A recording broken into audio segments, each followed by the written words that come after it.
আমার আজকের কিছু কথা থাকবে নারীদের উদ্দেশ্য করে।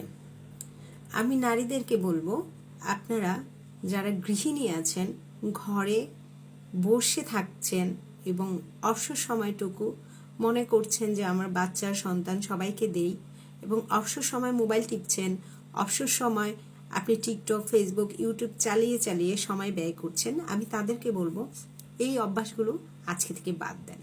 এই অভ্যাসগুলো বাদ দিয়ে ওই অবসর সময়টুকু আধা ঘন্টা 1 ঘন্টা যতটুকুই পান না কেন, আপনি আপনার দক্ষতাকে কাজে লাগান। আর এই দক্ষতা 3 মাস, 4 মাস, 6 মাস পরে আপনার একটা পরিচিতি এনে দিবে।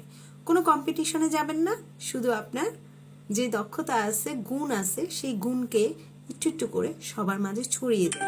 হতে পারে হাতের কাজ, রান্না, কথা বলার স্টাইল, যত্ন, ফ্যামিলির কোনো টিপস, যে কোনো কিছু হলেই হবে।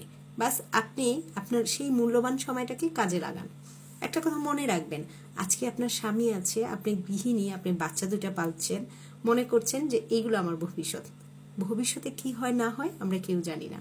তবে হ্যাঁ, নারীদের বর্তমানে যেটা সবচেয়ে বেশি দরকার সেটা হলো কিছু আর্থিক নিরাপত্তা।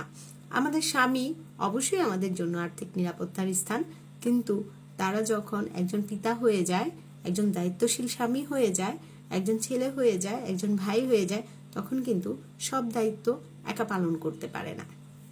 আপনি যদি পারেন, ঘরে বসেই কিছু একটা করেন। আমার আজকের এই কথাগুলো নারীদের আগামী দিনে একটু চেঞ্জ হওয়ার জন্য সহযোগিতা করবে আশা করি।